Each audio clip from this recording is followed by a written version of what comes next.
మోకాల నొప్పులకు ఎటువంటి సర్జరీ లేకుండా ఎపియాన్ పెయిన్ క్లినిక్ అందిస్తున్న అత్యాధునిక చికిత్స. అరుణాదేవి గారు నమస్తే అండి. నమస్తే అండి. అరుణాదేవి గారు, మోకాల నొప్పులు సో చాలాసార్లు మాట్లాడుకున్నాము దీని గురించి, ఎట్లా తగ్గించుకోవాలి, ఎలాంటి ఆసనాలు వేయాలి. అయితే ఈ మోకాల నొప్పుల్ని సింపుల్గా ఒక ఆహార పదార్థం ద్వారా తగ్గించుకోవచ్చు అంటే ఏం చెప్తారు? సింపుల్గా మీకు ఒక రెసిపీ చెప్తా అండి నేను. ఇది చేసుకోవచ్చు, ఎవరైనా చేసేసుకుని చక్కగా కలుపుకుని రోజు బ్రేక్ఫాస్ట్ ముందు ఒక స్పూన్ తినాలి. ఎవరికైతే నొప్పులు ఉన్నాయో, అలాగే ఇన్ఫ్లమేషన్ ఏదైనా రెడ్డిష్ గా కొంచెం మోకాళ్ళ దగ్గర వాచినా కూడా, వాచి నొప్పులు ఉన్న వాళ్ళకి కూడా ఇది బాగా పనిచేస్తుంది. సో ఫస్ట్ మనం తీసుకోవాలి, దీంట్లో 6 ఉంటాయి, 6 ఉంటాయి. ఫస్ట్ నువ్వులండి. నువ్వులు అంటే నేను ఒక రేషియో చెప్తున్నాను. నువ్వులు ఒక 3 టేబుల్ స్పూన్స్ నువ్వులు. తర్వాత వచ్చేసి 2 టేబుల్ స్పూన్స్ గుమ్మడి గింజలు. మన గుమ్మడి గింజలు దొరుకుతున్నాయి కదా, పంప్కిన్ సీడ్స్. తర్వాత 1 టేబుల్ స్పూన్ నల్ల జీలకర్ర. తర్వాత 2 టేబుల్ స్పూన్స్ రేజిన్స్, మన కిస్మిస్ అంటాం కదా, గ్రీన్ కలర్ ఎండు ద్రాక్ష తీసుకోవాలి. తర్వాత ఇంకొకటి ఒక 2 టేబుల్ స్పూన్స్ గోందు అంటాం కదా, ఎడిబుల్ గమ్ మనకు దొరుకుతుంది. ఎడిబుల్ గమ్ మనకి మార్కెట్లో దొరుకుతుంది, అది తీసుకోవాలి. అది గమ్ అంట, జిగురు గట్టిగా అవ్వడానికి. అది ఈ 5 తీసుకుని పౌడర్ చేసేసుకోవాలి. పౌడర్ చేసుకుని ఒక సీసాలో, గ్లాస్ సీసాలో వేసేసుకుని మంచి తేనె తీసుకోవాలి. 6వది ఏంటంటే తేనె. తేనె అంటే ఈ బెల్లం పాకాలు కాదు, బయట దొరికేవి కాదు, మనకి దొరికితే మన పుట్ట తేనె, లేకపోతే మనకి పట్టించిన తేనె, మంచి తేనె తెచ్చుకోవాలి. ఆ తేనె దాంతో ఒక బాటిల్ ఇంత వచ్చింది అనుకోండి, ఆ పౌడర్ అంతా కలిపి ఇంత పౌడర్ వచ్చింది అనుకోండి, అంత తేనె కలపాలి దాంట్లో. అంటే ఆ తేనె అంతా ఒక మంచి హల్వా లాగా అవుతుంది అన్నమాట. ఆ తేనె వేసేసి మొత్తం కలిపేసేయాలి. కలిపేసేసి ఆ బాటిల్లో పెట్టేసుకుని రోజు బ్రేక్ఫాస్ట్ అంటే పొద్దున్నే తింటారు కదా, దానికన్నా ముందే ఒక అరగంట ముందు 1 స్పూన్ ఫుల్ తీసుకుని అది తినాలి.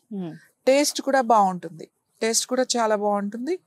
ఇలా తినడం వల్ల ముఖ్యంగా మోకాళ్ళ నొప్పులు, కొంతమందికి వాచి ఒకవైపు వాచిపోతాయి, నొప్పిగా ఉంటుంది, రెడ్ కలర్లో మారుతుంది, అంటే ఇన్ఫ్లమేషన్ అండ్ పెయిన్ కూడా బాగా కంట్రోల్ అవుతుంది. ఈ నువ్వుల వలన మంచి కాల్షియం వస్తుంది. తర్వాత మన గుమ్మడి గింజలు, వీటిలో జింక్ ఉంటుంది. తర్వాత ఈ గోంద్లో గట్టితనం అన్నమాట, జాయింట్స్ అవి బోన్స్ గట్టిగా అవ్వడానికి ఇవన్నీ కూడా చాలా బాగా ఉపయోగపడతాయి. ఇది చేసుకుని కొన్ని రోజులు, ఒక 3 నెలలు తినాలి. ఇది 3 నెలలు కనుక మనం తినగలిగితే. ఇంకోటి, చాలా మందికి డయాబెటీస్ ఉంది, ఈ తేనె తింటే ఎక్కువ అవుతుంది అనుకునే వాళ్ళకి జనరల్గా అవకడో హనీ అని దొరుకుతుంది. ఈ అవకడో హనీ కూడా దొరుకుతుంది మనకి మార్కెట్లో. ఆ హనీని వాడొచ్చు డయాబెటీస్ ఉన్నవాళ్ళు. మిగతా వాళ్ళు నార్మల్ మంచి తేనె వాడచ్చు. దీంతో పాటుగా ఇది వేసుకుంటే నాకు ఇంక మోకాళ్ళ నొప్పులు తగ్గిపోతాయి అని మీరు అనుకోవద్దు. మీరు ఫస్ట్ కొన్ని వదిలేయాలి. ముఖ్యంగా ఈ మోకాళ్ళ నొప్పులు మగవాళ్ళ కన్నా ఆడవాళ్ళకి చాలా తొందరగా ఎక్కువగా వచ్చేస్తాయి. ఈ మోకాళ్ళ నొప్పులు ఉన్న వాళ్ళకి ఏంటి అంటే ఎక్కువ అటాచ్మెంట్స్ ఎక్కువ ఉంటాయి పిల్లలతో. ఈ పిల్లలతో ఈ అటాచ్మెంట్స్ వదిలేయాలి. ఒక ఏజ్ వచ్చిన తర్వాత, పిల్లలు పెద్దవాళ్ళు అయిన తర్వాత వాళ్ళ లైఫ్ వాళ్ళు చూసుకుంటారు, వాళ్ళ ఉద్యోగాలు వాళ్ళు చూసుకుంటారు. మనం పెళ్ళిళ్ళు చేసేసాం, ఇంకా పెళ్ళిళ్ళు చేసి మా ఇంట్లోనే ఉండాలి, నా ముందే ఉండాలి, నా కళ్ళ ముందే ఉండాలి, నేను దూరంగా ఉన్నాడని చాలామంది వాళ్ళ లైఫ్ని ఇంక చాలా చేసే కార్యక్రమాలు ఉంటాయి, చాలా మంచి చేయొచ్చు, ఎక్కడికైనా వెళ్ళొచ్చు, ఫ్రెండ్స్తో కలవచ్చు. ఇవన్నీ మానేసేసి చాలా మంది పిల్లలు దూరంగా ఉన్నారని బెంగ పెట్టుకుని కూర్చుంటారు. అంటే అప్పటి వరకు బాగా దగ్గరగా ఉంటారు కదా, వీళ్ళు ఉద్యోగాలు వచ్చి బయటకు వెళ్ళిపోతారు. ఒక్కసారి లోన్లీనెస్ వచ్చేస్తుంది. అప్పటికి మనం వెనక్కి తిరిగి చూసుకుంటే మెనోపాజ్ కూడా వచ్చేస్తుంది. ఫస్ట్ నుంచి కేర్ ఉండదు, ఎక్సర్సైజ్ ఉండదు, సరిగైన డైట్ ఉండదు. ఎంతసేపు పిల్లలకి పెట్టాలి, పిల్లలకి తినిపించాలి, వాళ్ళని స్కూల్కి పంపాలి, తీసుకురావాలి, కాలేజీకి పంపాలి, తీసుకురావాలి, ఇంకెంతసేపు వాళ్ళ మీదే. తీరా వాళ్ళు సెటిల్ అయ్యే టైంకి వీళ్ళ హెల్త్ ఉండదు, న్యూట్రిషన్ ఉండదు, ఏం ఉండదు, అరిగిపోయి ఉంటాయి మోకాళ్ళు, లావ్ అయిపోయి ఉంటాం, ఇవన్నీ అయిపోయి ఉంటాయి, బెంగమాట.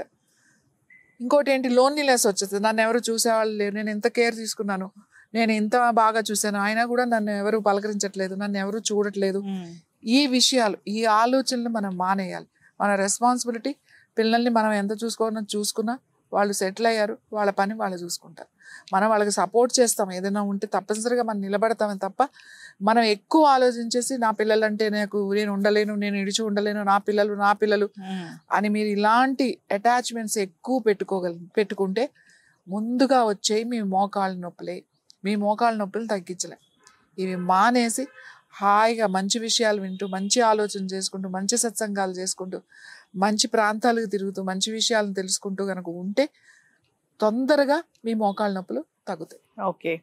సో నిజంగానే అండి, ఈ రెసిపీ ఒకటి తయారు చేసుకుని తీసుకుంటూ, అంతేకాకుండా మీరు అన్నట్లుగా ఎమోషనల్గా ఎక్కువ ఫీల్ అవ్వడం, అటాచ్మెంట్స్ ఇలాంటివి తగ్గించుకుంటే నిజంగానే ఆరోగ్యం బాగుంటుంది. ఈ మోకాళ్ళ నొప్పులు ఇలాంటి ఇష్యూస్ కూడా రాకుండా ఉంటాయి.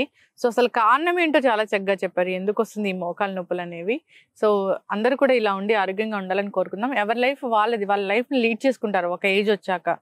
సో అలాగే మైండ్ని సెట్ చేసుకోవాలని కూడా కోరుకుందాం. చక్కటి ఇన్ఫర్మేషన్ అండి, ధన్యవాదాలు.